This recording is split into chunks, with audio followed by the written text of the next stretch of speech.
It got a little hairy there, Zena and Mully, as the Warriors were up 81-57 in total control with about 3:48 left in the third quarter. But the Rockets go on a 32-10 run to make it interesting. But the Warriors make all the plays down the stretch of Steph Curry. He's averaged over 32 points over his last 6. And the Warriors wipe away last night's tough loss with a good victory against Houston. Steph joins us here on Toyota Warriors post-game live. Chris Willen, Zena Queta, Bonte Hill. Steph, what is happening as he's looking around for the crowd? What's going on out there, Steph? Oh, he's getting some love for the fans. There it is. Get some dope love from Houston. They still love you in Houston, Steph? I thought they'd be booing you out there. And I don't think Steph has his headsets on quite yet as he's waiting. What is he waiting for? Is he just taking it all in, Willie? Sure. Yeah, it seems like it. Hey, it looks like he's just soaking it in. All right, get him rolling in a second. Well, Steph Curry had a dynamic finish to this game. Warriors got off to a big lead, like we've seen before. The Rockets stormed back in the second half, but they hold on. Another game, Bonte, impressive, Zena, with another game where they don't shoot the three ball well. Right. They shoot under 40% from the field, but find a way to win. Winning ugly is a win. I think this team, I think it's a positive because they're finding other ways to win when they don't play their A game. Over the All-Star break into the second half, I think it's going to be really important they incorporate Jimmy Butler's isolation play inside the three-point line and maintain that motion, rhythm, 2.5 basketball on the perimeter. Winning ugly, winning with resilience. That was a spirited comeback from Houston that played a really ugly first half and then came back, got it together. This is what they do, Houston. They find a way to find the energy within them to play defense, to speed up their opponent, to get their opponent feeling a little bit frenetic. And that's what they got out of Houston in the second half. Warriors were able to hold them off. That's a big-time win for them. All right, let's go back down to Houston to the Toyota Center to Steph and Curry who's standing by. And Steph, we were wondering, we thought they booed you all the time in Houston. They're showing you all type of love down there in H-Town, despite causing them another nightmare there. What's going on down there in Houston, Steph? I don't know if y'all can see what I'm looking at right now, but there's literally like half of the lower bowl is all of Dub Nation. It's kind of crazy to think about just the love that we get down here. And, you know, like you said, there's been a lot of battles. This is a different team, but, yeah, this is special for sure.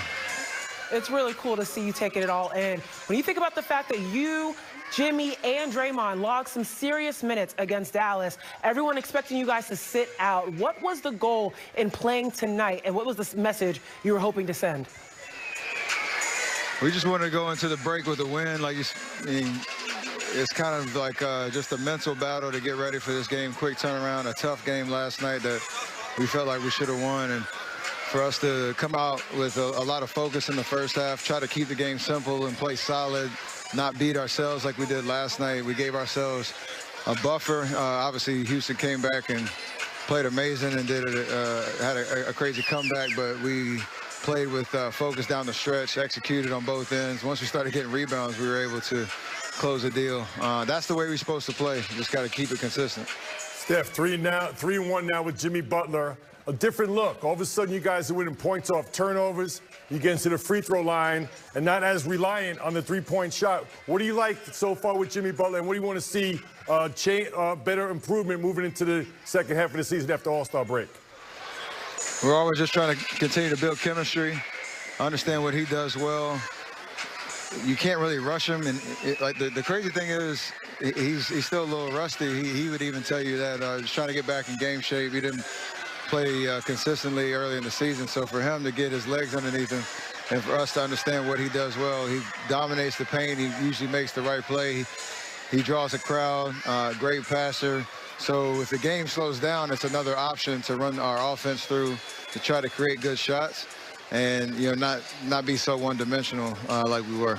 Jimmy Butler aboard, guy who just walked past you. Redick Podziemski plays some good basketball since he's returned from injury. Moses Moody starting to make his presence felt there. Steph, we're going to let you go because we know you have a monster weekend ahead of you. Can't wait to have you back home for All-Star Weekend. Absolutely ready to finally get off this road. Looking forward to the whole weekend for sure. Absolutely, Steph. Appreciate Safe you. travels, man. Absolutely. Stephen Curry tonight, 27 points to dagger, 3, 5, and 13. And he's just taking it all in. That was a moment right there. Because you think about that building, and when he was drafted by the Golden State Warriors, you wouldn't see all those blue jerseys everywhere on the road. And down in Houston, where they've been in Western Conference Finals, second-round playoff appearances, first-round playoff appearances, and he's standing there in Dub Nation still out in full effect. It's just really cool to see a star like that still moved. You could see him taking it all in, wanting to take a moment to not only give an appreciation for those there, but feel that moment for himself. This is a guy going into his 11th All-Star. It still doesn't get old for him, and it doesn't get old for us watching him do that. Yeah, that's the passion and joy that Steph brings every night, which is another amazing quality about Steph. You know, it's one thing about his pregame ritual and his dedication, work ethic to get ready, but to enjoy it each and every night and enjoy the stuff outside the game. That's a true gift that Steph Curry has. And Bonte, tonight, once again, really impressive. Steph Curry knocking down threes, but I just think as a team, and Steph just mentioned at the end of his comments there, not being one-dimensional, not relying on the three-point shot. Actually, they haven't shot the three ball really well since Jimmy Butler's been here, but they're 3-1, getting to the free throw line almost 30 times a game. As importantly, shooting up over 85%. Right. And this team was 30th in the league, and they were not getting there. So this is a huge change for the Warriors. Adds another dimension to their arsenal. And to me, you could call it winning ugly, get a win any way you can on the road. But to me, it's another way to win a basketball game. They're going to have their nights where they knock down threes and everything's rolling. They're going to automatically win those games. A game like tonight, I'm not quite sure they win this game, 2 weeks ago. 24-27 from the free throw line, 89% tonight. Steph, 8 of 9. The Jimmy Butler effect. And they're getting to the charity stripe, slowing down the game, setting up their half-court defense, and now playing from behind here. I thought that was very impressive on this road trip, their ability to get to the foul line. And their ability to use Steph in the ways that he's supposed to be used, particularly outside of the three. How many times, Mully, were we watching this tape and being like, Houston, what are you doing? That's a wide-open Stephen Curry, and his teammates being able to hit him on the move. Steph averages 3.6 free throws attempts a game. He had 6 by the top of the second quarter. This is the way that you want to show that dynamism, being able to score in different ways, as Mully continues to make mention of. You don't necessarily need the three ball. Now, everyone in the league is starting to adjust a little bit to that. How can we use Jimmy Butler more? How can we use the attention that he garners to get our star open like Steph Curry? And this is a great defensive Houston team with dynamic athletes, length across the board. They can switch everything. So it's really important to manufacture other ways to score the basketball. And the other thing, Bonte, you mentioned to Steph, in the half court, settling things down, putting the ball in Jimmy's hands. Tonight, they ran they ran a split action up at the three-point line. They fed Draymond. Steph came running up to back pick Jimmy. So a little wrinkle in Steve Kerr's playbook.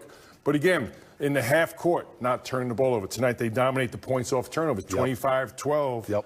Plus 13. That's another stat that has really hurt the Warriors, over the last 2 seasons. Since Jimmy Butler has arrived, they're dominating the free throws and they're dominating points off turnovers. It's a huge change for this Warriors team. They've been able to flip that. And the guy who's playing well, Brendan Podziemski. I know he's gotten a lot of heat on social media, but since he's returned from his abdominal injury, I think Brendan Podziemski has been as consistent as any player on this roster right now. He got to start tonight as Steve Kerr tried it out his 33rd different starting lineup. 18 points, 5 rebounds, 4 assists. Stretch he had with Moses Moody, and that first half helped build that big lead that the Warriors were able to create. 4 steals in 39 minutes. Brendan Podziemski is playing some ball right now, Zena. Look at that stat line. You want balance in the way that you impact the game, being able to get on the glass. 5 defensive boards. That was huge considering how big Houston was and is on the boards overall. 4 assists, and also the moves that Brendan Podziemski was making to the basket. Very acrobatic at the basket, being able to be creative in the way that he was attacking. But Brendan Podziemski always has been known as a hustle player. And in tonight's game, that's what he was able to do. Get some steals, get some momentum, push the pace for the Warriors. There are 2 things with Poz to me. His health, obviously, is number 1. Like, he looks really healthy, looks fit. He's moving around the floor beautifully, both offensively and defensively. With that, he's knocking down a three-point shot. You look at those clips, he's not always attacking off the dribble. You see him giving the ball up, getting it back, playing with a live dribble. The fact that he has confidence to knock down that 3, when they close out to him, he's got the confidence to get by his man, whether it be a floater, get all the way to the rim, or kick out. So he's back to Pods from last year as an all-rookie team. And I think this weekend, Tim Hardaway is going to really ride him as the Rising Stars tomorrow night. No doubt. We're replacing Casey Wallace on Team Hardaway tomorrow night, and his balance and decisiveness. That's what I've noticed since he's returned. He's not just pump faking and saying, you know what, maybe I'll take it, maybe I'll not. He's just letting it fly. 2 of 7 from the three-point line, but then he adjusts his game, as you just mentioned, Willie, going inside. And he's hitting the open man, which is huge. But I think it's a simple thing, but Steph Curry does it so naturally that you don't even notice it. Just giving that ball up and getting him back with a live dribble, you can watch the defender, what's he going to do. If he closes, you go by him. If he's off you, you know, you knock down that shot. You said decisive. Almost the defense makes the decision for you. Right. Once you put that ball down, you're committed, obviously, to play off the dribble. When you have that live dribble, it opens up so many more opportunities offensively.